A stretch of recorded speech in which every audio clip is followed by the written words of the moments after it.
And it's funny because I'll bump into people and they're kind of like, oh, you ain't leaving radio, you ain't doing anything. I'm like, well, look, you want to put some money down on it? Yeah. You want to put some money down on it? Because it doesn't hold anything for me in that regard. I respect it. I know the power of it. I know the perception of what radio basically brings, but I've also been on the opposite side and I know the reality of it too. Action. Action.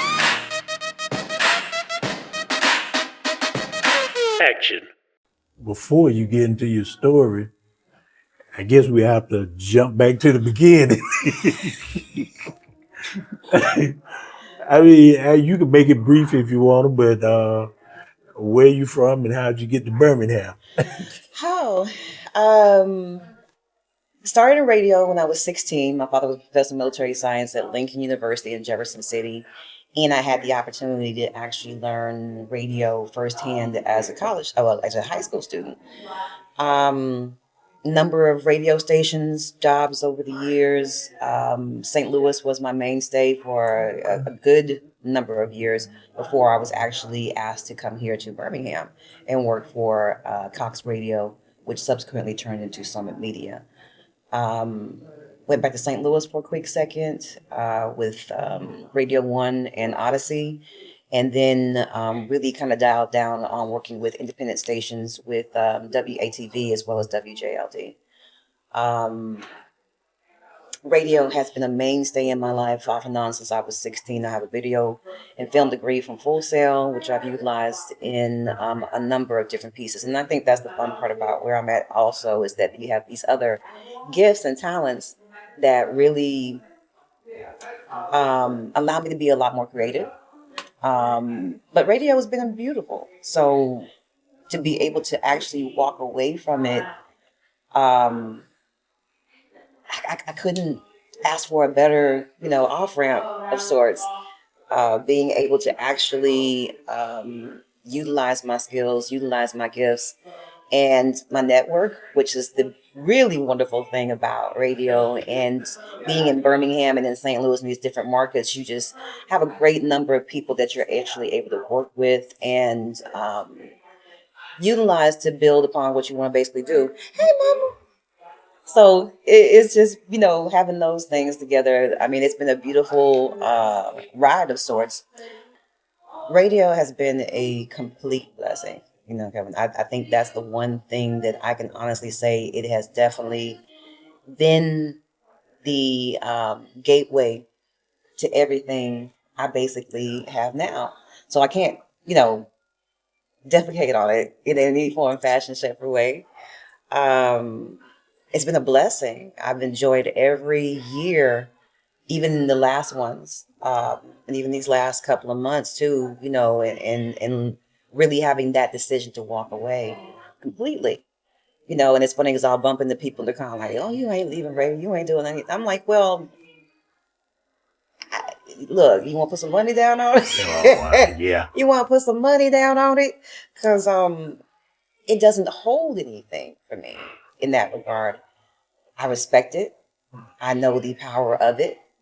I know the perception of what radio basically brings, but I've also been on the opposite side and I know the reality of it too. So it's kind of one of those things where it's kind of like, okay, it's a useful tool. You were speaking earlier. I didn't know you had a film degree. Yeah. Did you? I graduated from college back in '89. Took me, it took me no '99. It took me. I was on tenure, because I would go for like a semester Yeah. and I leave and I go work in radio and then I leave for I come back for a semester and I leave again. So I ended up in Orlando working at 102 Jams, and I remember wanting to apply for a management position. Now, mind you, I had no management experience or nothing in that name, but I remember them utilizing and saying that I couldn't do it because I didn't have a degree and I hadn't finished. So it was kind of like, oh, that's all I need? Okay, bet. So I went back to Lincoln University in Jefferson City and finished up my degree in my bachelor's in business and also with an emphasis in sociology and communications. And was on the dean's list. So it worked out really well for about 2 years. Finished up my degree and decided I wanted to actually go to film and video production school, which was with with Full Sail down in Winter Park. It's expensive, just like college. It's expensive, and Sound like Skag over in Atlanta. but Is what they call it? Yeah. yeah, yeah.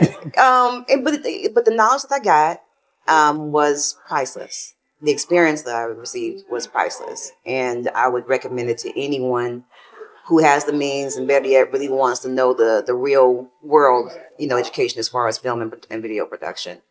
But that's just one thing on my resume, and I think that's the other part that was crazy about Kelvin is that people get kind of you boxed into a certain perception of what they think that you do or who you are and what it is you basically have to offer. And that was not the case. I have so much more in that regard. So you basically now you reinvent yourself, or that's what they call it. Yeah, I guess that's what you call it. I would like to think of it as a transformation of sorts. Yeah. Being able to go from one level to another, whether it be vertical or lateral in some respects. Right now, for me, it's being able to walk away from radio, and I do media consulting for a couple of different clients. I do web design. I do graphics. I help companies actually figure out what their marketing plans are for their businesses. And the podcast will be beginning at the end of this month in February. So, well, actually in March, excuse me. So I'm excited about that process. It's a challenge. It's something new for me. Even though I've helped other people put their pieces together, this is the first time I'm doing it for myself. So I'm a lot more dialed in of sorts. You ever thought about getting into film, or you just want to stick with helping other people You know out? what? I had to figure out which side of it I really want to be on. Yeah. Because I like both sides. I've been a production assistant. I've been a production manager. I've been behind the camera.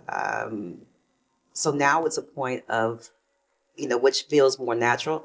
And the thing about it, even within film school, I was better as a production manager than I was than anything else on the set. Don't get me wrong, I got talent in the sense of an eye and actually editing, but being behind and putting the pieces together and helping people create, that's one of my favorite things. But with my projects, when you start to kind of do the build and you start to see, the legalities, you have to kind of keep your head on the swivel as far as all the things that encompass you putting that podcast together. The sponsorship, the talent, the content, the topics that you actually bring up. People are not formulating this way. You're having to do it all yourself and the research and everything else. There's a lot of work that goes into it. It is. Oh yeah. You were lead in video too. Yes. Lead actress in the video. Because we did the video together. Yeah. Back in the day, and I was sitting here trying to think of the name of the video. I have the video at the house right now. I know, right? It wasn't Project. It wasn't. Oh, it wasn't Muse. It was something. It was something else. And I remember the brother. He was so smooth with it. Yeah. And we had the vehicle outside, and we were shooting. It was nice. The rain was coming down. Everything worked in that one. Yeah. We caught videos of just extra scenes that we actually put in the video. That was a good show. And marvelously put together. I enjoyed that one. Did you actually leave? You left radio. Yes. And you were I think the last time we talked, I'm not sure if you were program director yet, but right after that. Yes. And you just left at the top. Well, I think that's a good place to leave. It is. I don't believe in people being unceremoniously walked out of anything. I've seen it too much in the industry. And you have to know at some point in time when you have outstayed your welcome. And I believe that was, I don't even know so much believe. I've prayed about this a lot, Kevin. I really Yeah. have. And there are points when I'm a big proponent of being able to be an asset and be useful. Yeah. And when I feel like I'm not being that, I have to make a decision. That's not for anyone else to actually make a decision about. And for me, it was one of those things where, of course, I told you, the proponent of where I am in life is number one, freedom, peace, happiness. Those are the three things that really kind of resonate in my life right now. Yeah. And my father told me at a very early age is that if you do what you love, you'll never work a day in your life. That's it. And when I've done that, I've actually been able to take care of myself and to put myself in a better situation. And I keep on thinking I want to be a comedian too. I want to do something that brings some brevity, Just that whole some light entertainment to the aspect, then. right. Because Yeah. It's it's levels to it. So, it I seems mean, so dark in certain places and people's intentions. I don't know if I want to be a comedian now, though. That Everybody trying to canceled. cancel Yeah. because everybody can't take a joke. You can take a dig, but you can't take a joke. Yeah. That's crazy Exactly. to me. I'm like, God, I just saw Mike Epps apologizing for yeah. something. I wasn't sure what it was, Well, but he was on Dion Cole's podcast, and he had some funny stories. But there are, again, some people who are triggered by certain things. And, well, that's not funny. And why would he do something like that? And not realizing this man's a storyteller. Some of this stuff may, very well, the good percentage stuff is not true. He's just being funny. Yeah. And unfortunately, people, for whatever reason, I personally believe it's psychosis, take things, to heart sometimes. And I think that's where we've lost context and common sense and people's discernment, or better yet, deductive reasoning. It's just like come completely out the window for a True. number of people. And it's not just this younger generation as much as we want to put it on them. It's a lot of adults who are having the same type of issues. And I can go into the biology of that at some point in time. I'd rather not do that right now. But no, I can imagine at this point in time it's not comfortable because you see so many people getting heckled, and, and people automatically having a triggered situation in the middle of a performance. Then all of a sudden, well, that's not right. What is it? I probably have to quote Nick Saban, even though I'm a Warrior fan. Okay. But he said, you want to satisfy everybody, sell ice cream. And even then, Yeah. depending on what flavor you got, somebody gonna turn it up. Okay, is this vegan? Is this is this made with goat milk or cow milk, or how was this produced? And do you have like real vanilla bean? Okay, look, the slope is real slippery. It's that I don't get it now though. It's a lot. Yeah. Everybody walking on eggshells. And that's where I don't want to be. And when you work for other entities and you work for other people, there are a number of eggshells that you are going to encounter, and not for not good reason. I mean, this is somebody else's restaurant, somebody else's business, somebody else's, mail room, somebody else's, radio studio. So you can't, how much you really gonna toss up? Yeah, exactly. And that's not necessary either, because once you understand how beautiful being able to actually create something and being appreciated for it, it changes the dynamics and how you look at things. I know for me personally, with radio, I want to do things I'm passionate about. Yeah. I think I've earned that at this point, Kelvin. It's like I've done so much for other people and for other entities, and I've worked my ass off to get a nice little pat on the back, which is okay. I'm not expecting, the gold watch and the all these other different pieces that people look for in, long-term careers. The fact that I still have my name, Tina Turner said it back in the day. All I want is my name, and that's That's real. all you got. I know when the whole crisis with the ISIS terrorists was going on, some people had even considered me possibly changing my name on radio. I'm like, so what are we talking about here? I'm just kind of like, okay, well, if you want me to own this whole station, let's go for it. Let's push that line. But you know that I'm not a terrorist. Now, Daryl Johnson, my ex boss, might think that I'm a terrorist. We had to deal with the wrath. Right? And I had to also be mindful about the fact that it's not so much that I'm right, Yeah. is that I've been in this business long enough to know how this is supposed to go. That's another thing I wanted to ask you. Well, the first of the two questions, is it difficult for a woman in radio? Yes. And the next question is, what's the difference between black radio and corporate radio? It's not really a big difference. I wish there was a big difference, but there's not.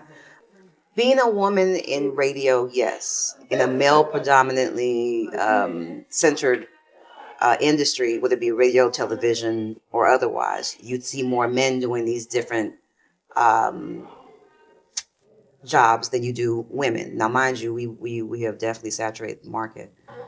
Um, but as long as you know, have testicles, people are going to sit here and take you seriously and Yeah. listen to you a little bit more until you say something completely crazy.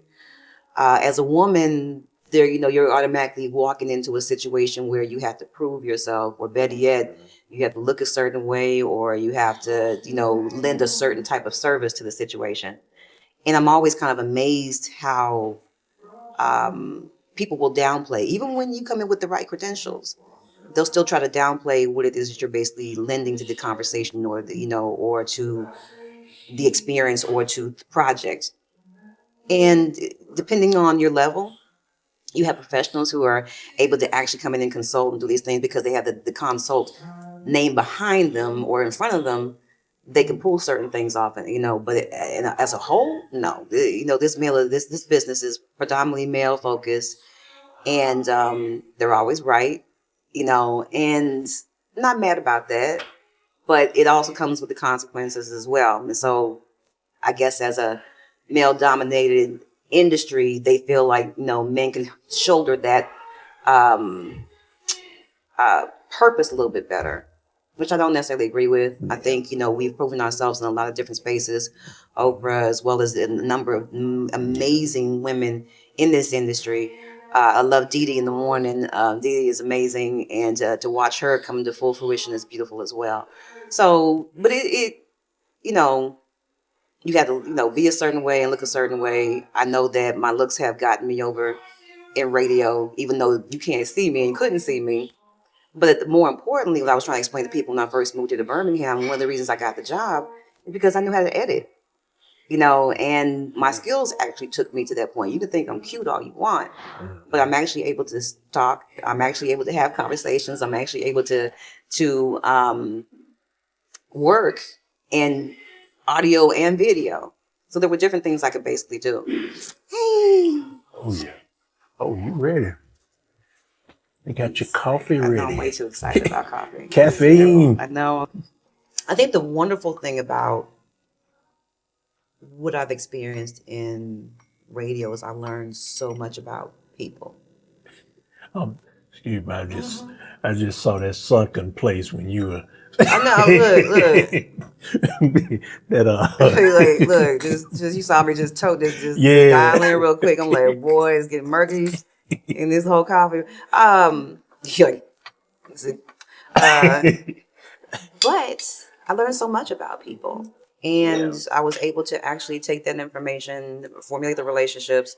But no, you're going to kick into people who have different personalities. And I think it's with any job. I'm quite sure the folks are on your job that you're kind of like, I really wish this person would get medicated. That would help everybody out so much. But you also have to realize that, again, that's the process of being in business, of learning and dealing with different personalities, and being able to actually just be in a leadership position where you can help people kind of navigate those pieces. And I know that we were talking earlier about, the industry as far as women and men. Men don't like to necessarily be told what to do. And radio is especially filled with a lot of ego. Male and female, because you're pretty much put on a pedestal. People know you, people know your voice, people trust you. So what they perceive you to be on the air is who they perceive you to be in real life. And that may or may not track, with some people. There might be a little piece of it that's into it. I know for a fact that when I feel like I'm right, or better yet, I know I'm right, I'm a little bit more aggressive. Being raised by my father, Yeah. it's very hard to BS certain situations. I'm going to come at it very direct.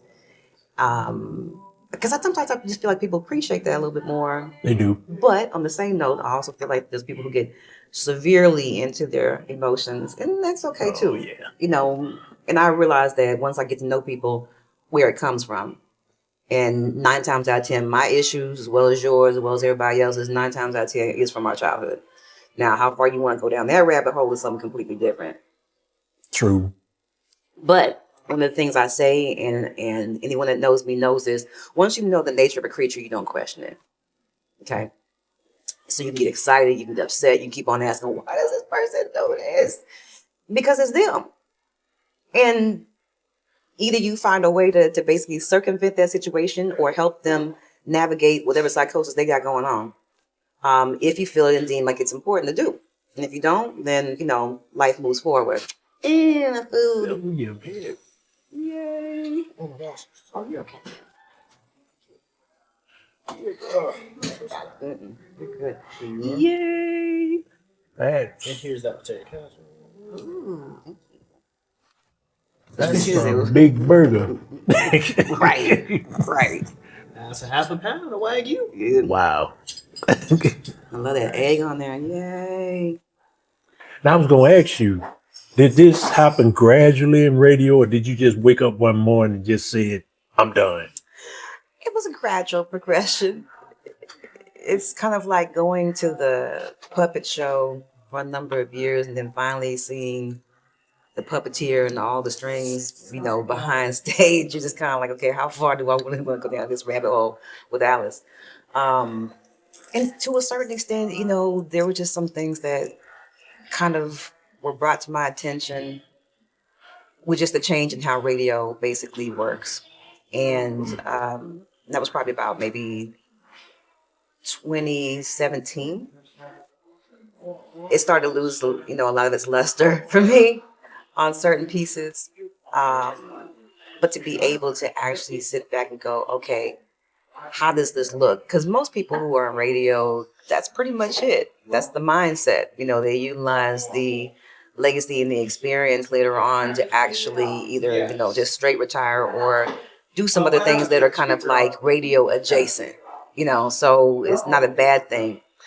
But for me, it was a progression from about maybe 2017. I just kind of got a little disillusioned with all the magic that goes on in the background because it's never the music, it's never the listeners.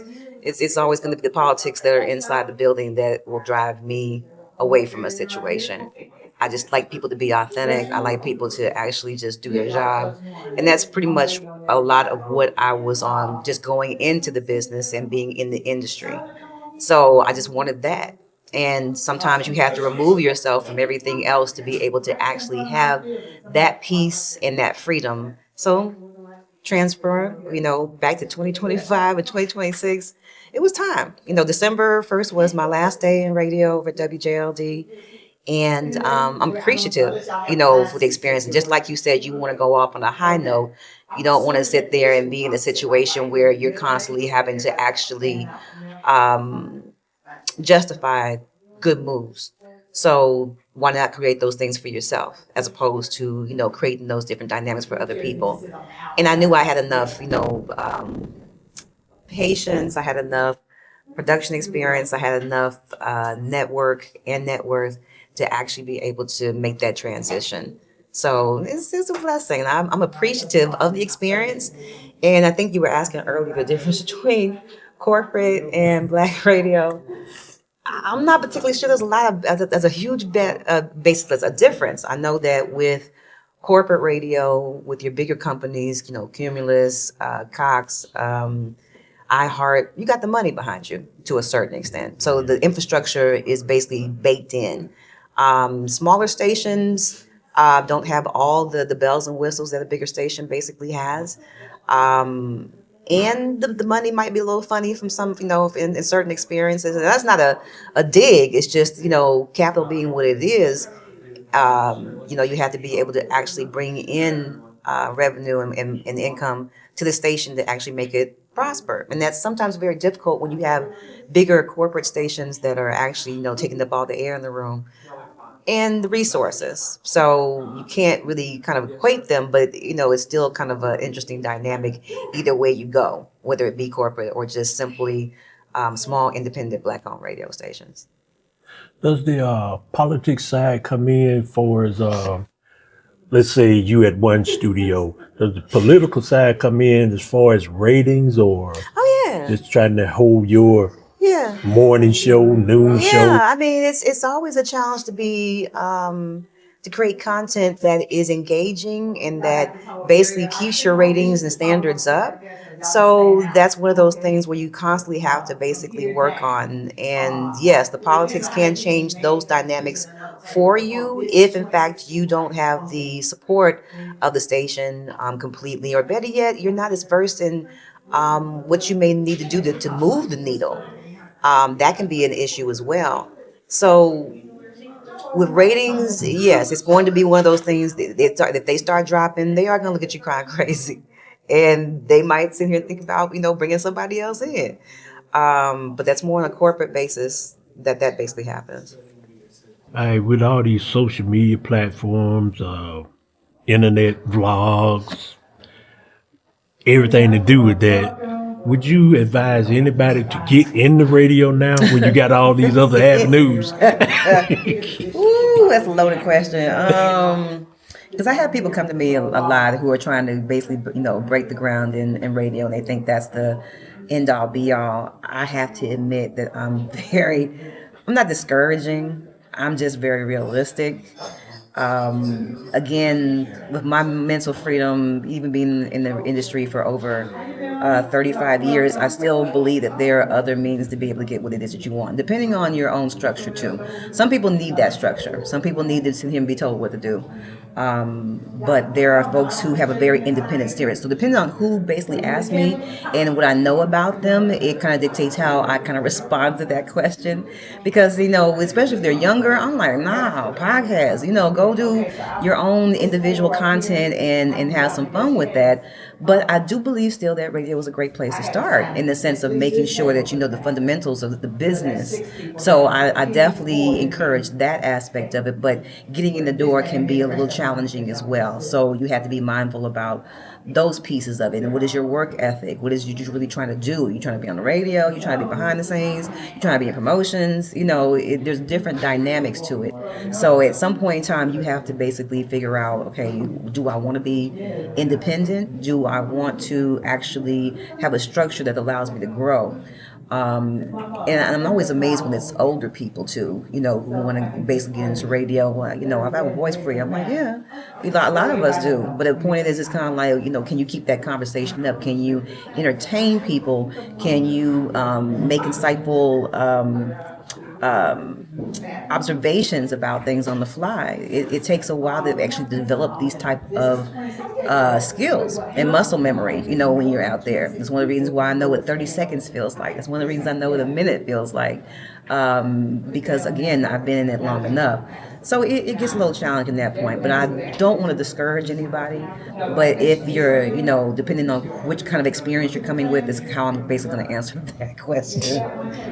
What's the I know you may or may not want to answer it. What's the best part and the worst part of just doing radio in Birmingham? Oh, in Birmingham, the best part is the people. I absolutely adore Birmingham. I wouldn't trade anybody in this city for anything, considering the fact of how loving. Even when I got here, the first real experience I had was Jenna 6. I don't remember if you remember, we did the pennies promotion where we had everybody kind of drop off coins and money that we were going to take down to the Jenna 6 and actually donate. It's the warmth. that's the one thing that, radio is immediate. And here in Birmingham, it really does kind of resonate with a lot of people. It formulates a lot of their conversation with others. The worst part about Birmingham and radio, Go ahead. I think it's always going to be the egos. Yeah. It's always going to be the egos. People giving themselves a lot more credit than they basically deserve. Not saying they're not great and wonderful and amazing at what they do. But the ego can kind of eat away at you not being really of service. And then me being an educator and working in teaching radio, one of the things was the history of radio as far as Marconi and all these other different pieces that came into actually creating the wave. And it was always a point of being able to get information out there and be of service. So when I see people sliding away from that purpose, it bothers me, and it's built up in who you are or your influence and what you think you can actually do. And sometimes that you can lose your heart in the middle of that if you're not careful, and it becomes a big signpost of, your own ego out on display, which can be, a good thing and a bad thing depending on how you're marketing and monetizing it. Yeah. So I'm always kind of mindful of that. Got you two more. All right. You left radio. All right. Hypothetical question. Okay. I'm a billionaire. I give you a blank check and I tell you I want to start up my own radio station. What would it take? Got a blank check now. Somebody else. Wow. Somebody else. I wouldn't Blank do it. check and you wouldn't do it. I wouldn't do it. I wouldn't do it. Wow. Not radio. Now, if the way that this world is set up right now, and the way that the administration and the FCC, I wouldn't do it personally. Yeah. I wouldn't do it. I know All that right. sounds crazy as hell, but You got a blank check But a and- blank check. I mean, if you just want to spend somebody's money up, by all means, we can do that all day. Yeah. But no, not for me. All right. Now that you reinvent yourself, what's next for Isis Jones? Well, again, I had the privilege of being able to be the sponsorship broker for Brenda's Brown Girls and Buddies, which is an amazing 16-year breast cancer awareness organization, really focused and prioritized on Black and brown women and men and breast cancer awareness, as well as survivors. So I get to work with that amazing organization. The Thompson Rose Agency, I am the CMO, that is the chief marketing operator, so I'm responsible for the image of the company as well as our clients. And then finally, I do my voiceover work, which I'm really getting more into my bag on that one. And then finally, the podcast, the next episode, which allows me to be a lot more creative with my experience and also my network, and to have some really fun but informative conversations in a way that I feel comfortable, as opposed to, you and I have talked about this and laughed about it. I don't want to be behind no damn microphone ever again. Okay, because y'all, when we were putting this interview together, he was like, "Where do you want to do that?" I said, "Just get me away from a microphone. I don't want to be in front of a microphone." Okay, there's no podcast room, no nothing like that. Your girl is free, so that was like, please don't put me in that kind of situation. So that means no room 1420? No more locked doors.